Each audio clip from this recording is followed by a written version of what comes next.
What is going on, guys? Today I am featuring a Marincess frog deck for the January 2021 format. This deck is not super competitive, however it does have some nice things going for it. For one thing, this deck is super budget and it is a resource deck, so it likes to maintain card advantage and grind your opponent out throughout the course of the game. So this deck is super fun, and without any further ado, let's get right into the deck build. Okay, to start we play the 3 copies of Marincess Blue Tang, which is the best starter in the deck. So when this card is summoned, you get to send one Marincess monster from your deck to the graveyard, which is a good starter play. And also, if this card is used as a link material for a water monster, you get to excavate 3 cards off the top of your deck. If you see a Marincess card among those 3 cards, you can add it to your hand. So she's a good starter and helps you maintain a little bit of card advantage. So yeah, we like to see her in our opening hand for sure. Okay, next we play 2 copies of Marincess Pascalis. So when this card is summoned, you get to special summon a Marincess monster from your hand. So she's a little bit of an extra extender that way. So if you open this card alongside Blue Tang, you can get multiple level 4s onto the field, which is really nice because it allows us to go into rank 4 monsters in this deck. So yeah, we just like to be able to do that. And it also has the neat little effect where if this card is in your graveyard, you can banish this card from your graveyard to add a Marincess spell or trap from your graveyard to your hand. And there is one good Marincess trap card that we like to be able to use over and over again. So we'll see that in a little bit. But yeah, this card is a nice little extender and it gives you a little bit of recursion with your trap cards. So yeah, we definitely like it for that reason. Next we play 3 copies of Marinsas Seahorse. So this card is nice because it's a really good target to send to the graveyard with the Blue Tang effect. This card is a free special summon to the zone that a Marincess link monster points to. So this card is actually a 1 card starter. You're not going to make the strongest board if this is the only card that you open with, but if you normal summon this card, you can use it to link into your Marincess link monsters, and then you can get it back into your hand and special summon it to the zone that the link monster points to. So it can help you link climb. So this card is really nice in that way. So we do play a frog package in this deck. We play 3 copies of Swap Frog, 1 copy of Ronin Totem, and 1 copy of Duke Frog. Swap Frog is nice because it helps set up your graveyard with the frogs, and then Ronin Totem, once he's in the graveyard with another frog, he can banish the other frog, special summon himself onto the field, and you can go into multiple level 2s, so you can go into totally awesome. So that's why we run this package right here. Next we play 3 copies of Silent Angler. Silent Angler is a free special summon if you control a water monster. You just special summon it from your hand. It does have the restriction where you cannot special summon for your hand for the rest of the turn after you use this card's effect. So use it wisely and use it when you're done special summoning for your hand. But other than that, it's a free level 4 water monster on the board, which can be used as link material or for a rank 4 Xyz monster. So yeah, nice little extender we play there. Next we do play 2 copies of Sea Archiver, which Sea Archiver is really nice in this deck because its effect works when it's either in your hand or your graveyard. So when you special summon or normal summon a monster to a zone that a link monster points to, this card can be special summoned from your hand or your graveyard. So it's just a nice little free extender that this deck loves, and it's also Cyberse type, so you can search it with Signet Mining. So lastly, for the extenders, we do play the 1 copy of Marincess Mandarin. So if you control 2 or more Marincess monsters, you can special summon this card from your hand or the graveyard to a zone that a water link monster points to. So yeah, it's just a nice, another little extender that works in the hand or in the graveyard. And to round it off for the monsters, we do play 3 copies of Ash Blossom and Joyous Spring, and I just believe this card to be the best hand trap this format. Unfortunately, I don't have matching rarities of this card. I should probably look into getting those, but yeah, this card is just really strong and just can shut down decks if they don't draw particularly well. So yeah, definitely play this card at 3 in every deck. So that's going to be it for the monsters. Let's go on into the spells. Okay, to start for the spells, we play one copy of Marinsas Battle Ocean, and this card basically does 3 things. So it gives all your Marinsas monsters 200 attack and gives them 600 additional attack for each Marinsas monster that is equipped to them. It also makes any Marinsas Link monster, or actually any Link monster that you summon to the extra monster zone using Marinsas Crystal Heart, immune to your opponent's card effects. And it also allows you to equip up to 3 Marinsas monsters from your graveyard to a Marinsas monster that you link summon to the extra monster zone. So yeah, I mean, this card does 3 things. It's a decent field spell, and it does a lot. So you're gonna have a lot of fun explaining this one to your opponent. Next, we play 3 copies of the Sign It Mining.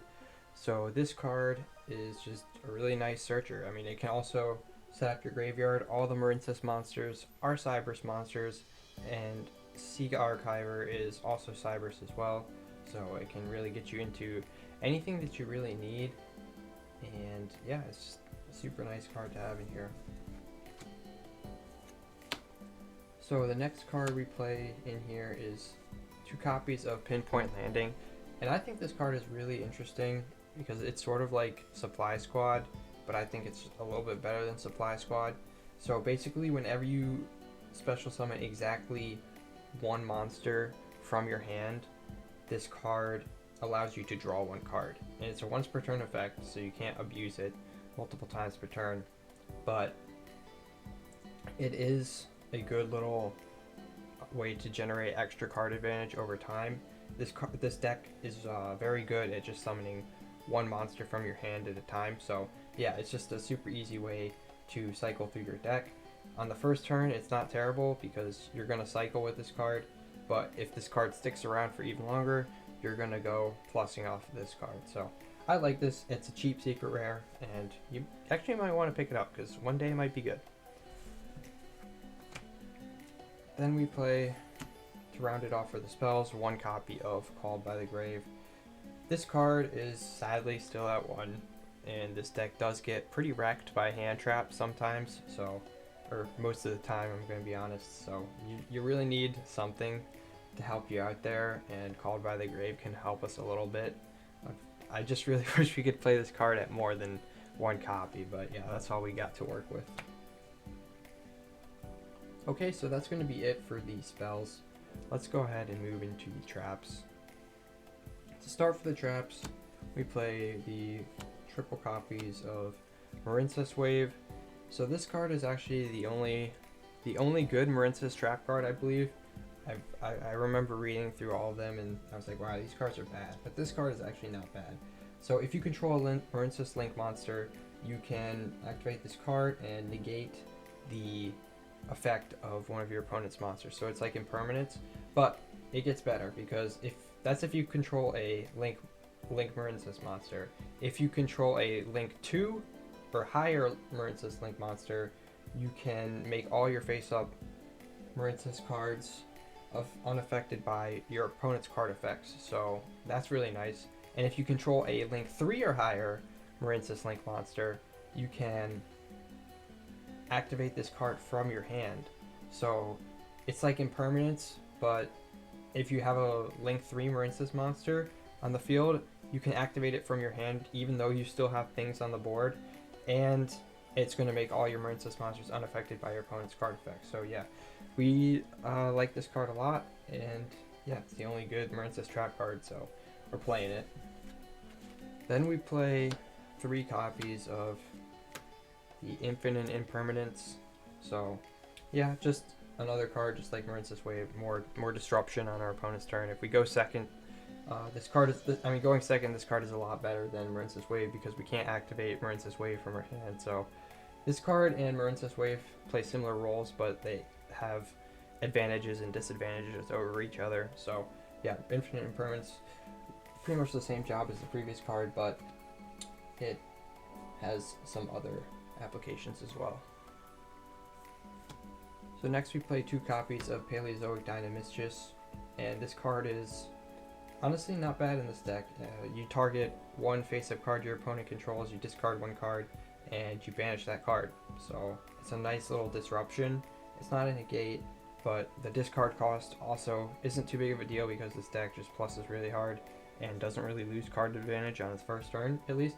So yeah, you're just gonna discard one, banish one, and also next time you activate a trap card while this card is in your graveyard, you can special summon this thing as a level 2 monster so it can help you go into Totally Awesome.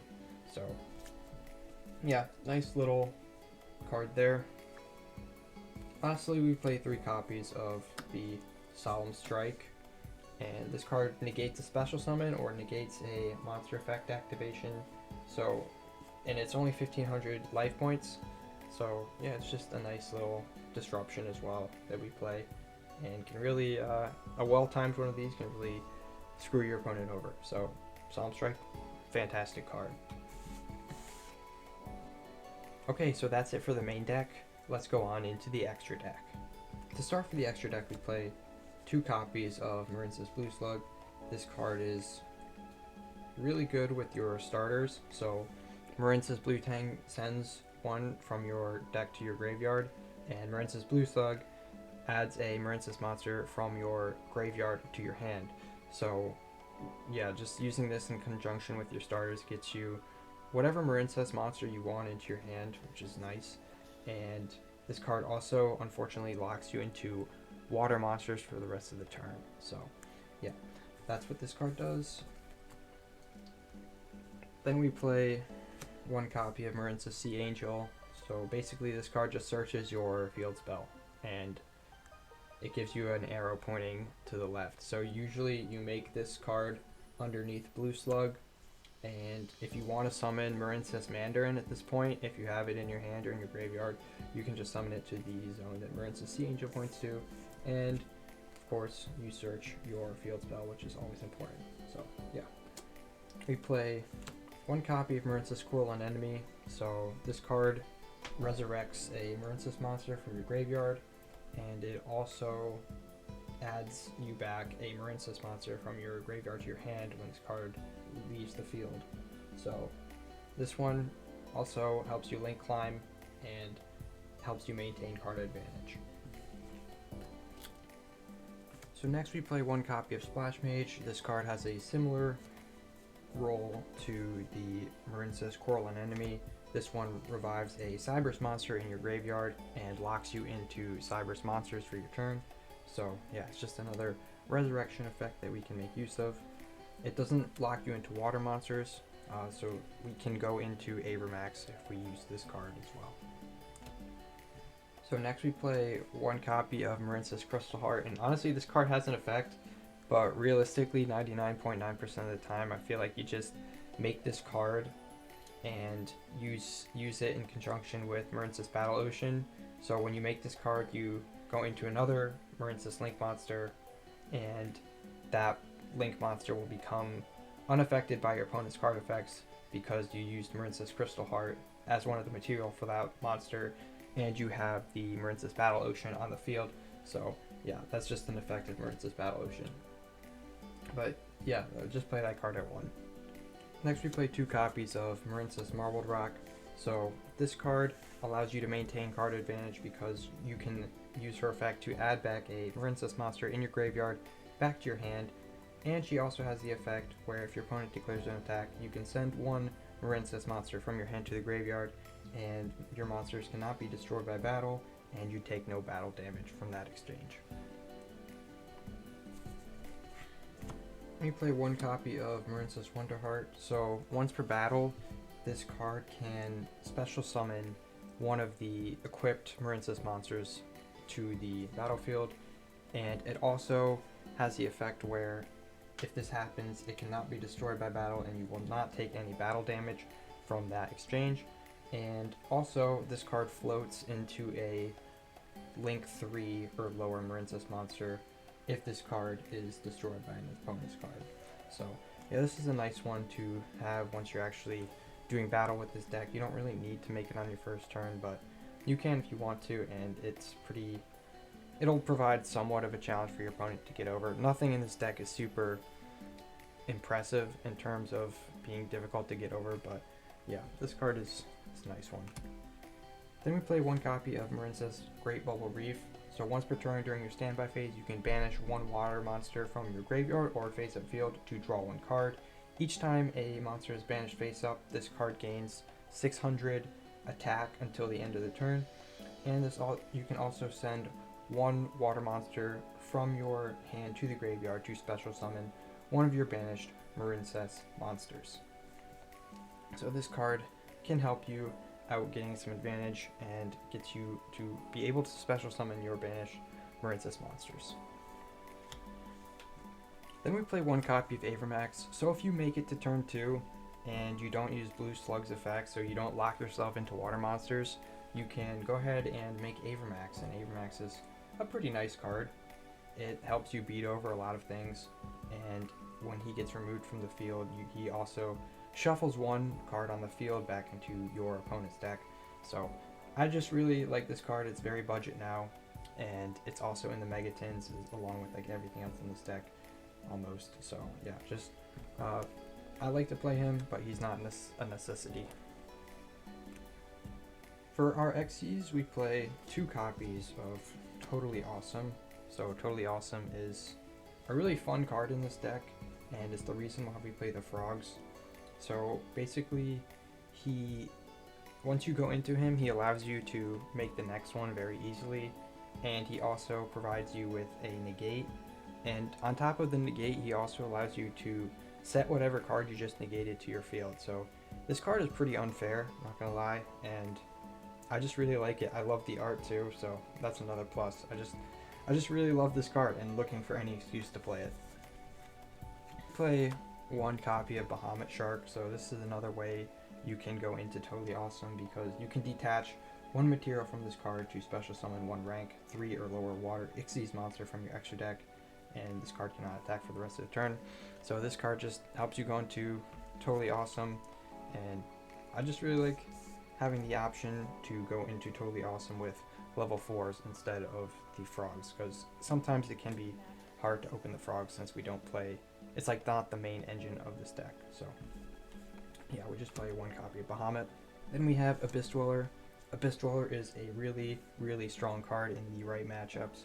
I don't think it's main board material right now, because I don't think I would ever make it turn 1 with my deck, because you just don't know what you're playing against. But if you are playing against a graveyard based strategy, you are definitely going to want to side this one into your extra deck so you can shut down those graveyard effects.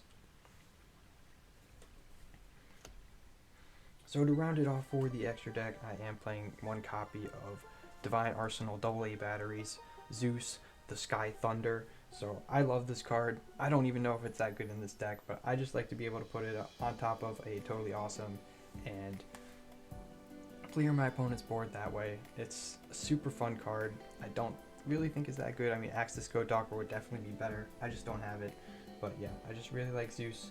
So before I wrap this video up, I'm going to talk a little bit about some other options that you can run in this deck, that some of them aren't super good in this format right now, but yeah, there's a couple other cards that I would consider playing in this deck, and I just want to talk about them. So let's get into that.